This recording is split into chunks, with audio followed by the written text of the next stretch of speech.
오늘 설교는 유대인 탈무드에 나와 있는 한 문장을 소개하면서 설교를 시작하고자 합니다. 우리는 사물을 있는 그대로 보지 않는다. 우리는 우리의 시선으로 사물을 본다 했습니다. 자막이 이제 나왔는데 다시, 우리는 사물을 있는 그대로 보지 않는다. 우리는 우리의 시선으로 사물을 본다 라는 말이 있습니다.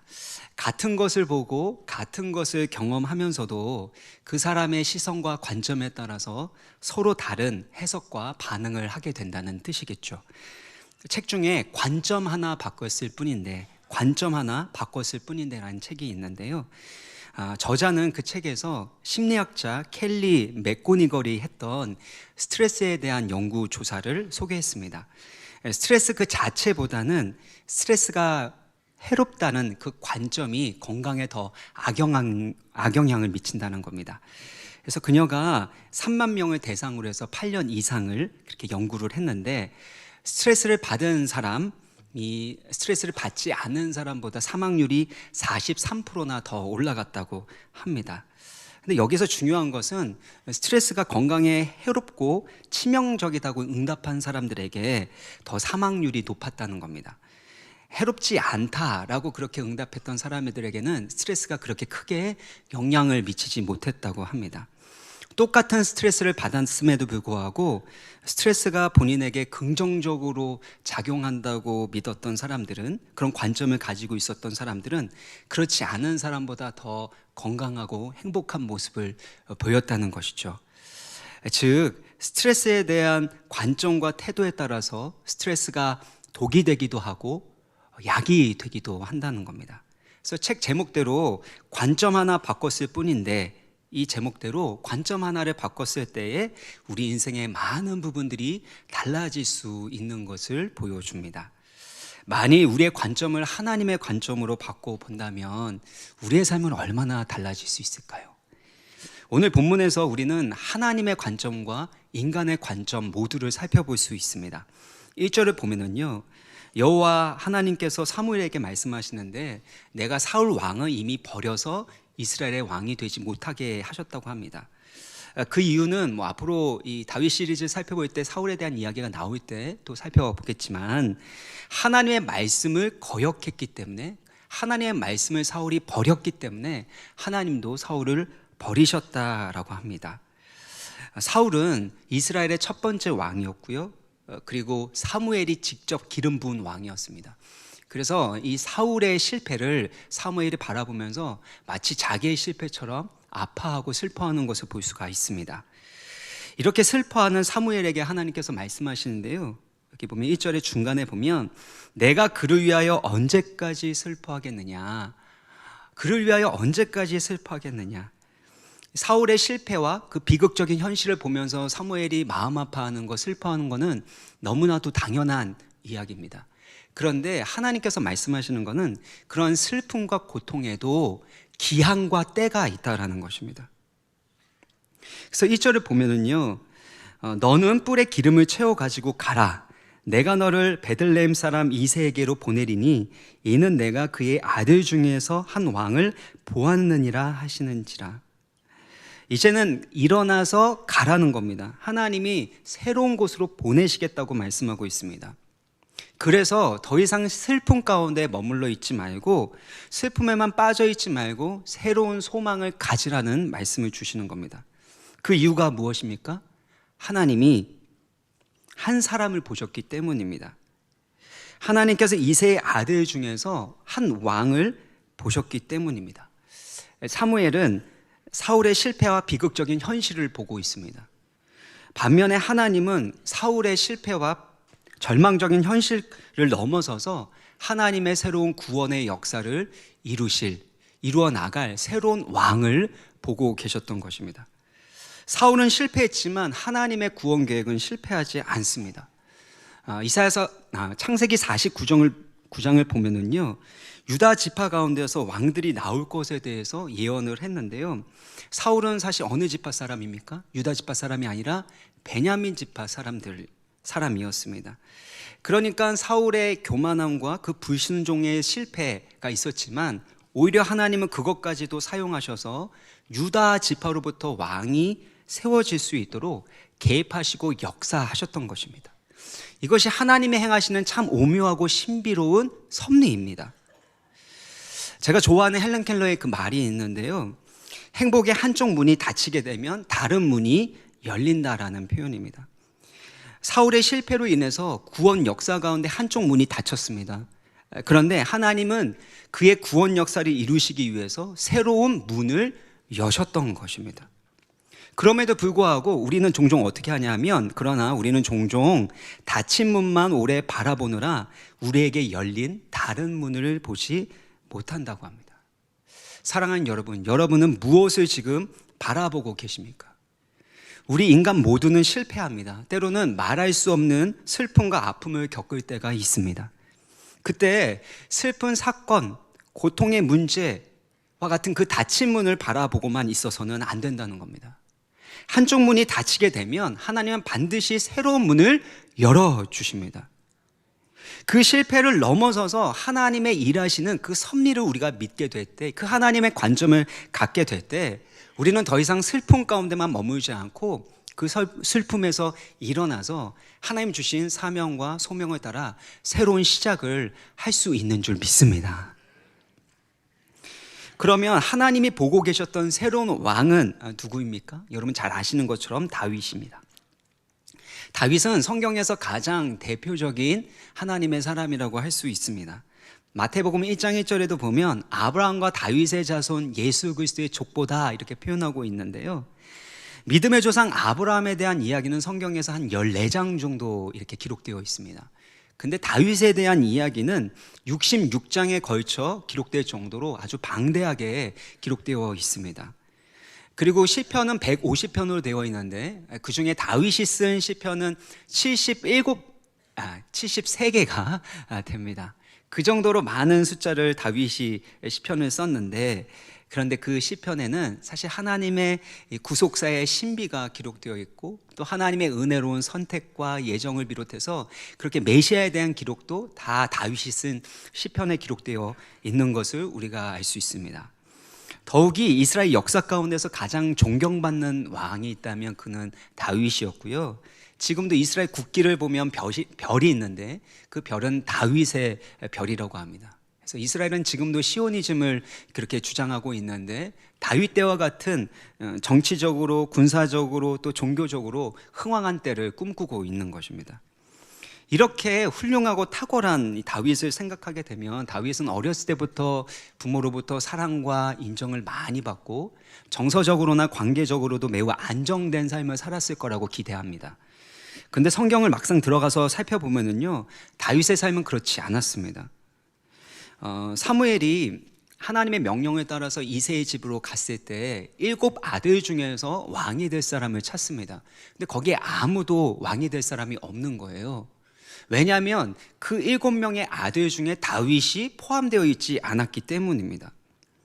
그래서 사무엘이 다른 아들은 없냐, 아들이 다냐 이렇게 질문하니까 11절을 보면은요, 이새가 이르되 아직 막내가 남았는데 그는 양을 지키나이다. 그러니까 양을 돌보느라 여기 오지 못한 막내가 있다는 겁니다. 근데 막내가 사실 히브리어로는 가장 어린 자라고도 번역할 수 있지만 문자적으로는 가장 작은 자가 막내입니다. 그래서 이 막내를 이 번역을 하면 하찮고 보잘것없는 자로 번역할 수도 있는 겁니다. 양을 돌보는 일은 밤낮 들판에서 그렇게 양들을 돌봐야 됐기 때문에 힘들고 고단한 일이었습니다. 그리고 이 사자나 곰 같은 들짐승들이 이 양들을 공격할 수 있고 또 목자를 공격할 수 있었기 때문에 위험한 일이기도 했습니다. 그래서 사랑하는 사람, 아주 존귀하게 여기는 사람에게는 양치는 일을 잘 맡기지 않았던 거예요. 예를 들면 야곱이 12아들 중에 누구를 제일 사랑했습니까? 요셉을 가장 많이 사랑했는데 형들에게는 양치는 일을 맡겼지만 요셉에게 있어서는 양치는 일을 맡기지 않았던 것을 볼 수 있습니다.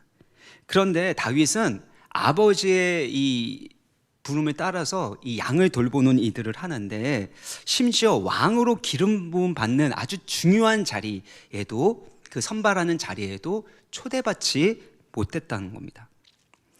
당시에 사무엘은 사회적으로나 영적으로 가장 존경받는 영향력 있는 지도자였습니다. 성읍 장로들이 사무엘이 도착했다는 그 소식을 듣게 되니까 두려워 떨 정도로 사무엘은 영적인 권위 또 이 위상을 가지고 있었던 사람이었습니다.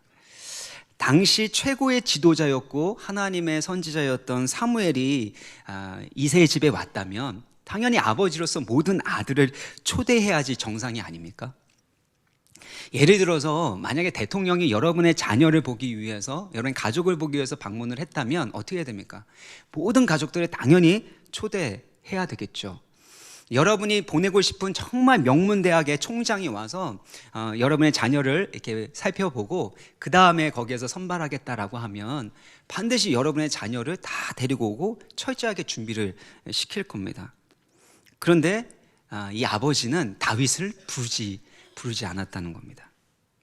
양을 맡길 사람이 없어서, 양이 너무나도 소중해서 그랬을까요? 아닙니다.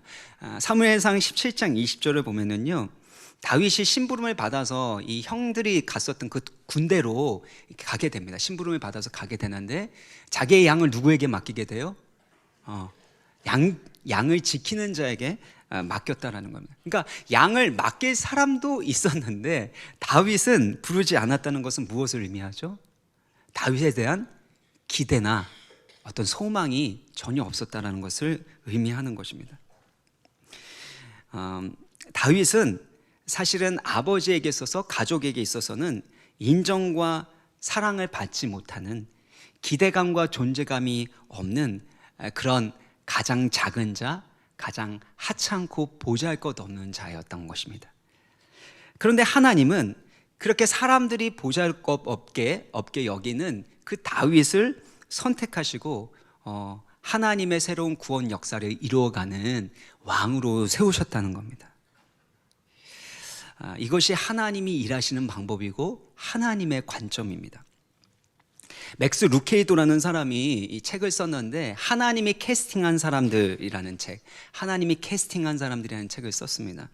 근데 이 책에서 말하는 주요 골자가 뭐냐면 하나님이 선택하시고 캐스팅한 사람들의 공통점이 있는데 하나같이 사람들이 주목하지 않았던 뭔가 부족하고 자격 미달인 사람들을 하나님이 선택하시고 캐스팅했다는 겁니다.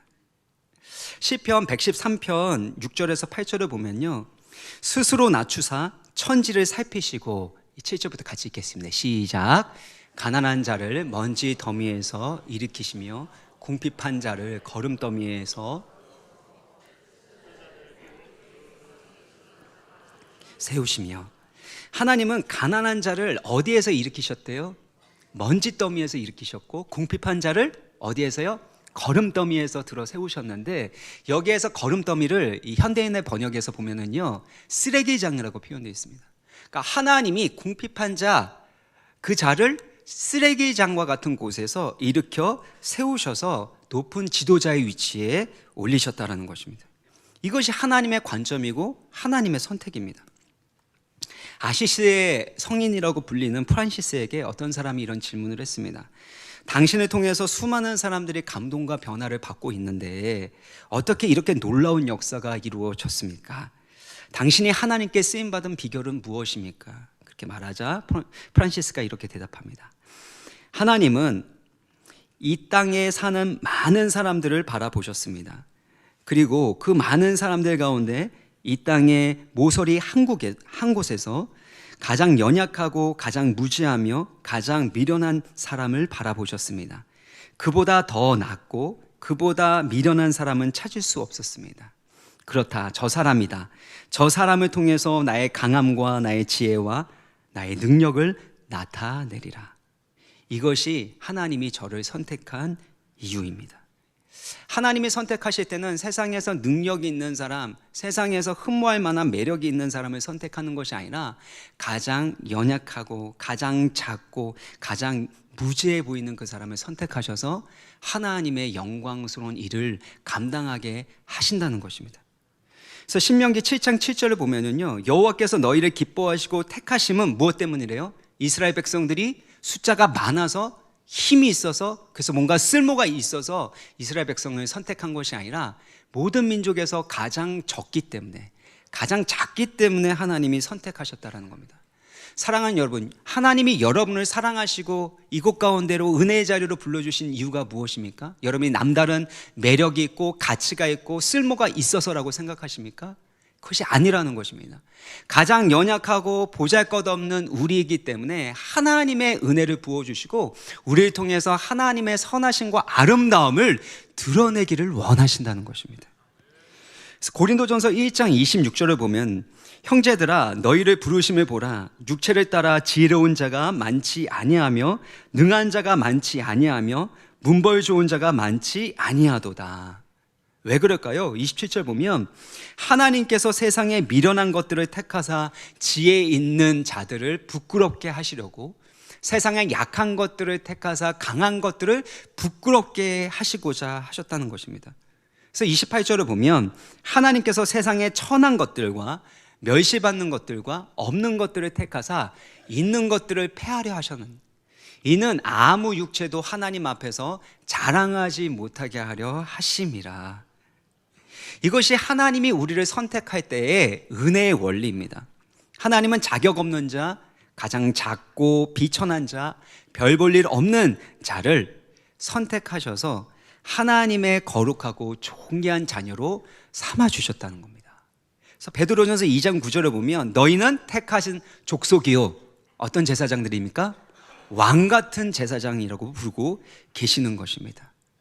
그래서 하나님께서 우리를 선택하셨기 때문에 우리는 특별한 존재가 되었고 특별한 사람이 되었다라는 겁니다. 그런 의미에서 헨리 나우에는 선택이라는 단어는 세상에 넘겨주지 말아야 하는 단어다라고 했습니다. 왜 선택이라는 단어를 세상에 주면 안 될까요? 우리가 보통 선택한다고 할 때는 가치 있는 것, 좋은 것을 선택하게 되어 있습니다. 만약에 가치 없는 거라면, 좋은 것이 아니라면 우리는 선택하지 않고 오히려 거절할 겁니다. 우리 인생을 살아가는 데 있어서도 선택하는 것도 중요하지만 선택받는 것은 그만큼 중요하지 않습니까?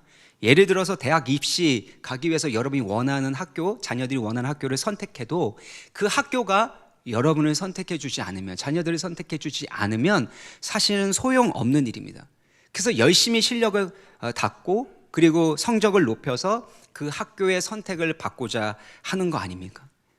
또한 직장을 가는 것도 마찬가지입니다. 내가 원하는 직장을 선택하는 것도 중요하지만 그 회사가 나를 선택하는 것이 필요합니다. 특별히 누군가를 사랑할 때도 마찬가지입니다. 내가 그 사람을 사랑한다고 해도 그 사람이 나를 선택해 주지 않으면 그러면 그 사랑은 지속될 수가 없는 것입니다. 그래서 누군가에게 선택을 받는다라는 것은 참으로 행복한 일이지만 누군가에게 선택받지 못하고 거절당하게 된다면 그 거절감이 우리 가운데는 큰 상처와 쓴뿌리가 되는 것입니다.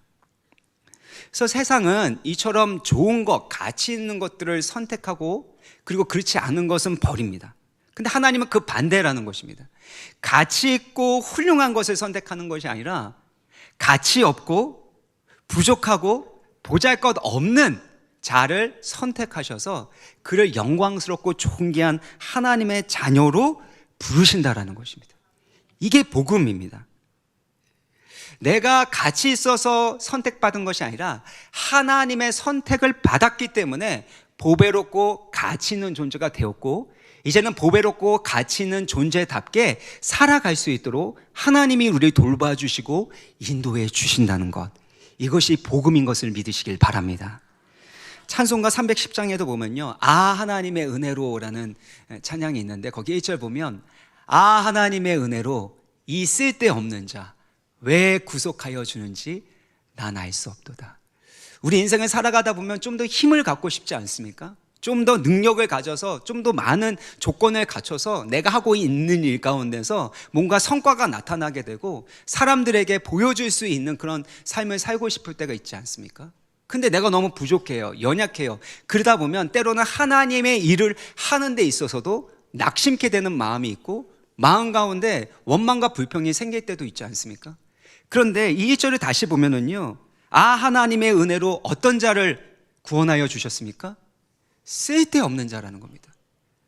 하나님 보실 때는 이 사람이나 저 사람이나 다 쓸모가 없는 겁니다.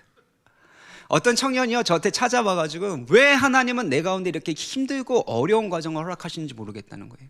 유학을 가서 거기 안에서 혼자서 생활하면서 적응하면서 하는데 자기는 이렇게 힘든 삶을 원하지 않는다는 거예요. 하나님이 나를 어떻게 써먹으시려고 왜 이렇게 나를 힘들게 하냐고 그렇게 장문의 이메일을 제가 읽었던 기억이 납니다. 하나님이 우리를 써먹기 위해서 너 없으면 안 된다라는 아주 하나님의 궁핍한 마음 때문에 여러분을 그렇게 이용하시는 걸까요? 그렇지 않습니다. 하나님 보실 때는 능력이 있는 자나 능력이 없는 자나 모두 다 쓸데없는 자들입니다. 근데 하나님의 은혜로 우리를 선택하셔서 이 쓸모없는 자, 가치 없는 존재를 하나님의 존귀한 자녀로 삼아 주셨기 때문에 그 하나님의 은혜에 걸맞게 존귀하고 영광스럽게 살아갈 수 있는 줄 믿으시기를 바랍니다. 이렇게 하나님의 관점은요, 연약하고 부족한 자를 선택하시는데 또 다른 관점이 있습니다. 7절인데요. 7절의 끝을 보면 사람은 외모를 보거니와 나 여호와는 중심을 보느니라. 그러니까 사람은 외모를 보는데 하나님은 중심 마음을 보신다는 거예요. 근데 이 말씀의 배경을 살펴보려면 6절에 나와 있는데 이새의 아들 7명이 왔는데 그때 첫 번째 아들 엘리압을 이렇게 보게 됩니다. 사무엘이요. 보게 되니까 마음 가운데 막 감탄이 일어난 겁니다. 여호와의 기름 부으실 자가 과연 주님 앞에 있도다 이렇게 표현을 합니다. 근데 왜 그러냐면 이 엘리압이 사울 왕과 가장 비슷한 외적인 조건을 가지고 있었기 때문이에요. 사울과 가장 비슷한 외모와 조건을 가지고 있었던 엘리압을 보면서 이처럼 감탄하고 있을 때 하나님 뭐라고 하시죠? 그의 용모와 키를 보지 말라. 내가 이미 그를 버려놓으라. 엘리압은 사실 잘못한 게 없는 것처럼 보입니다. 성경에 그런 기록이 안 나오니까요. 근데 버림받았대요. 너무한 것 같지 않습니까? 그런데 여기에서 하나님께서 엘리압 그 자체를 버렸다라는 게 아니고요. 의미가요. 1절과 연결이 되는데 1절에 보면 내가 사울을 버려서 이스라엘의 왕이 되지 못하게 했다. 그러니까 하나님께서 사울을 선택하실 때 그의 외적인 조건과 그 모습을 보고 보면서 그렇게 선택하는 기준을 하지 않으시겠다라는 것을 의미하고 있습니다. 그러니까 하나님께서는 이제 새로운 왕을 세우려고 하시는데 이 사무엘은 여전히 인간적인 관점으로 이 사울을 봤었던 그 관점으로 엘리압을 보고 있는 거예요. 한번 생각해 보세요. 사울은 이미 실패한 왕입니다. 그와 같은 왕은 다시금 세워지면 안 되는 것이죠. 근데 하나님의 선견자, 미리 볼 수 있는 하나님의 선견자고 하나님의 뜻을 분별할 수 있는 선지자라는 사람도 하나님의 사람을 알아보지 못하고 있는 겁니다. 뿐만 아니라 외모, 학력, 스펙 이런 것에 따라서 판단하는 우리와 별 다를 것이 없는 것을 볼 수가 있습니다. 여기에서 우리가 받아야 될 교훈이 있다면 아무리 판단력이 좋고 아무리 또 영적으로 신령한 은사를 받았다고 한들 하나님이 보여주시지 않으면 우리가 알 수 없다는 겁니다. 그래서 우리는 하나님의 말씀 앞에 늘 겸손하게 엎드려서 하나님의 뜻을 물어보고 하나님의 말씀을 따라 한 걸음 한 걸음 나아가야만 하는 거예요. 지난주에 은혜 받은 것도 참 중요하지만 오늘 하루 살아갈 때 하나님의 말씀이 나에게 무엇을 보여주시는가, 하나님의 말씀이 나에게 무엇을 들려주시는가, 그 하나님의 말씀을 묵상하고 그 말씀에 따라 나아가는 복된 믿음의 발걸음 되시기를 주의 이름으로 축원합니다. 사람은 외모를 보지만 하나님은 우리의 중심과 마음을 보시죠. 근데 특별히 다윗의 어떤 마음 중심을 보셨을까요? 다윗은 앞서 살펴본 것처럼 아버지로부터 제대로 된 인정과 사랑을 받지 못했고 가정에서도 기대감과 존재감이 없었던 사람이었습니다. 들판에서 밤낮 이렇게 양떼를 돌보면서 그 마음 가운데 얼마나 슬픔이 있었을까요? 다른 형들은 다 사무엘이라는 그 선지자가 왔을 때 갔는데 본인은 양만 돌보면서 있는 자신의 신세가 얼마나 처량했겠습니까? 어쩌면 그것이 상처가 돼서 그게 상처와 쓴뿌리가 돼서 가족에 대해서 아버지에 대해서 원망하고 미워하는 마음이 생길 수도 있고요. 또 외롭고 텅 빈 마음 때문에 자격지심에 빠지게 되고 또한 우울감에 빠질 수도 있습니다. 그런데 다윗은 홀로 있을 때 그런 부정적인 감정과 생각에 지배받지 않습니다.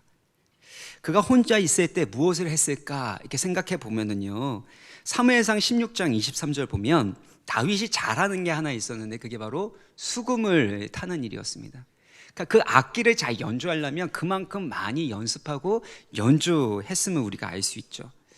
홀로 있을 때 다윗은 하프를 치면서 수금을 치면서 그렇게 하나님을 찬양하고 예배했었던 예배자였다라는 겁니다.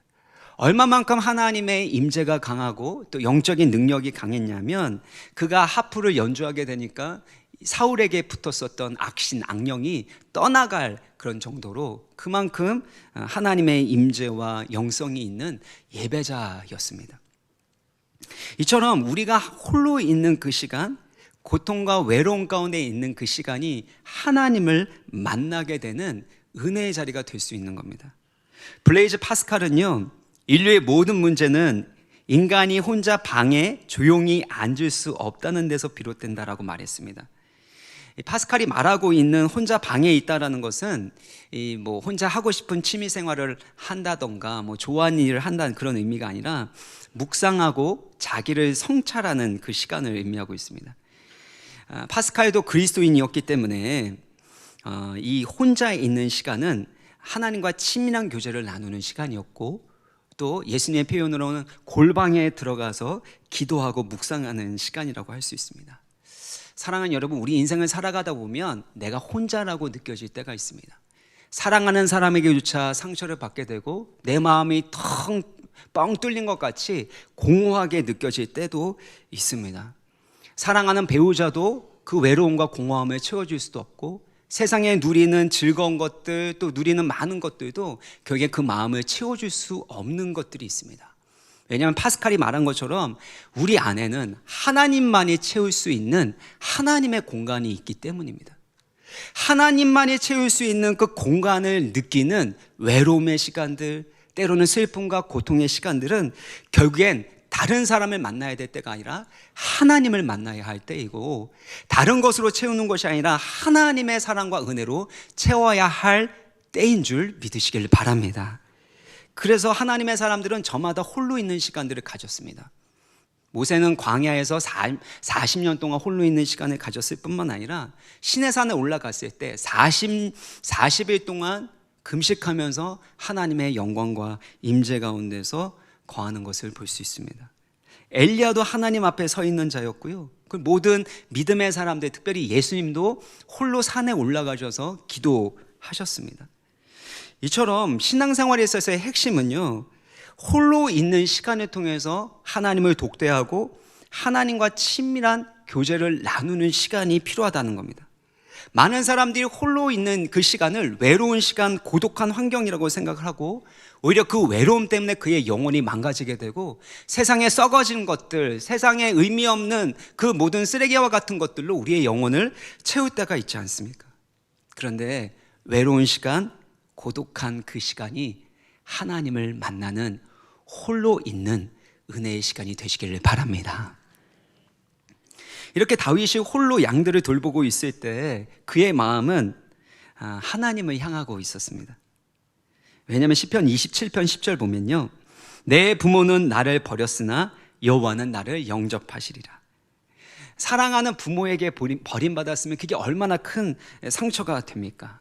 그런데 부모가 나를 버렸을지라도 하나님은 나를 영접하실 거라는 그 믿음을 가졌고, 그래서 아버지에게 받지 못했던 그 사랑을 다윗은 하나님 아버지께로부터 받는 것을 봅니다. 성도님들 중에요, 부모님으로부터 사랑과 인정을 잘 받지 못한 분들을 제가 만날 때가 있습니다. 그러다 보면 사실 자녀들에게, 배우자, 가족들에게 그런 사랑이나 존경이나 칭찬이나 이런 것들을 잘 표현해야 되는데 받아본 적이 별로 없기 때문에 잘 주지를 못합니다.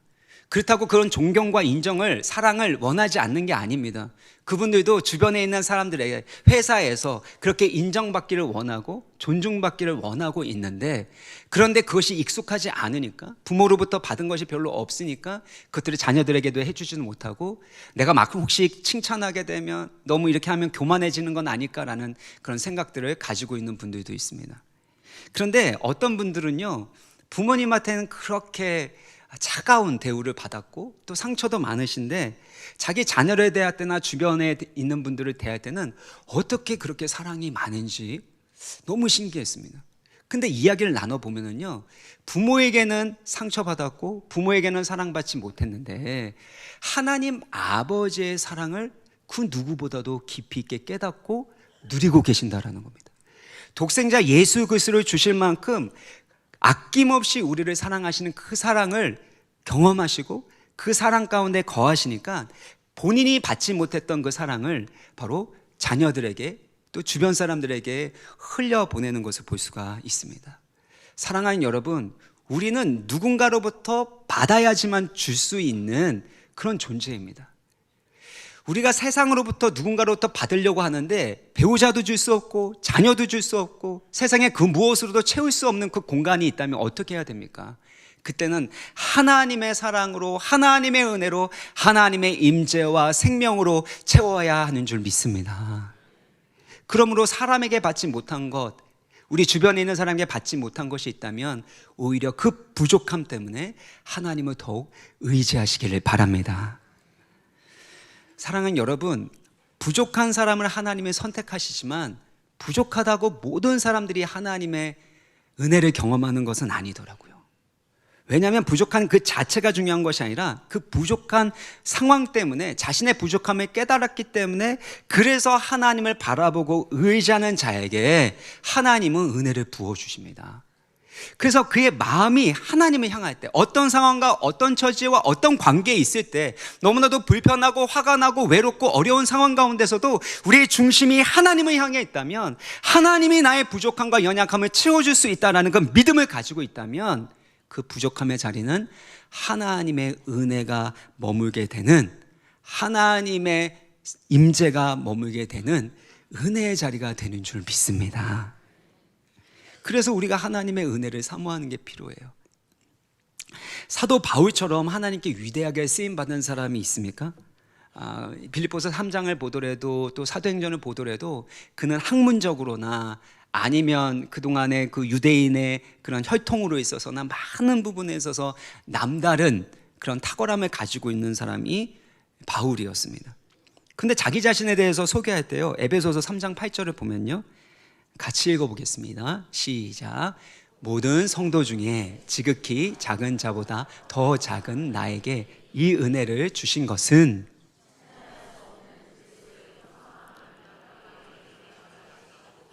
자기 자신에 대해서 어떻게 소개합니까? 작은 자인데요, 얼만큼 작은 자냐면 모든 성도 중에 지극히 작은 자보다 더 작은 나에게 은혜를 주셨다는 겁니다. 그러니까 세상적으로 얼마나 많이 가졌던, 세상적으로 얼마나 가난하던 상관없이 내가 하나님 앞에서 얼마나 작은 자인지, 내가 하나님 앞에서 얼마나 부족한 자인지를 깨닫고 주여 하나님의 은혜 없이는 살아갈 수 없습니다 라고 고백하고 하나님만을 바라보는 자에게 하나님의 은혜를 부어주시는 것입니다.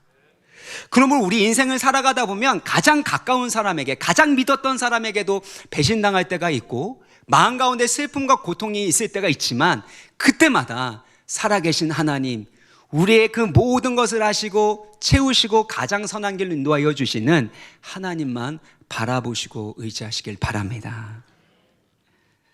송구 영신예배에서도 잠깐 말씀드렸지만요, 시편 23편은 저에게 주신 약속의 말씀이면서 또한 우리 와우리 교회에 주신 약속의 말씀이라고 저는 믿습니다. 다윗 시리즈를 금요 성령 집회 때 계속해서 말씀을 이렇게 나누겠지만, 시편 23편은요 다윗의 인생 전체를 돌아보면서 쓴 시입니다. 시편 23편 1절 보면 여호와는 나의 목자시니 내게 부족함이 없으리로다. 다윗은 이스라엘의 가장 존경받는 왕이었고요, 그리고 전쟁의 용사였습니다. 근데 하나님 앞에서 자신을 왕으로 소개하지 않고 하나님 앞에서 자신이 용사라고 그렇게 표현하지 않습니다. 하나님이 나의 목자가 되시고 나는 그의 양일 뿐입니다. 이렇게 표현해요. 근데 양이라는 것은요, 한마디로 표현하면 목자 없으면 살아갈 수 없는 존재를 말합니다. 그래서 양은 연약하고 어리석고 부족한 존재로 의미해요. 그러니까 하나님 앞에서 다윗은 왕이 되었든 용사였든지 간에 나는 늘 연약하고 부족한 자입니다. 이렇게 고백하는 거예요. 우리 인생을 살아갈 때도 마찬가지입니다. 뭔가 힘을 얻어서 뭔가 내가 갖추어져서 하나님의 일을 멋지게 하고 싶은데 그게 안 될 때가 있지 않습니까? 자녀도 배우자에게도 이렇게 잘하고 싶고 뭔가 좋은 결과도 성과도 내고 싶은데 그게 안 되면 마음 가운데 좌절도 오고 낙심도 생기는 거 아닙니까? 그런데 그때마다 우리가 기억해야 될 것이 있다면 예수 믿는다고 더 강해지는 게 아닙니다. 예수 믿는다고 이전에 없었던 엄청난 보화를 그렇게 얻게 되는 부자가 되는 것이 아닙니다. 예수를 믿게 되면요, 여호와를 나의 목자로 삼기 때문에 내 가운데 부족함이 있고 연약함이 있고 때로는 결핍이 있을지라도 여호와가 나의 목자가 되시기 때문에 내 가운데 부족함이 없습니다. 하나님이 나를 돌보시고 인도해 주시고 나는 그분의 양이기 때문에 하나님의 은혜가 나의 부족함과 나의 작음을 통해서 더 풍성하게 나타나고 하나님 영광 받아 주실 줄 믿습니다. 이게 신앙생활이라는 것입니다.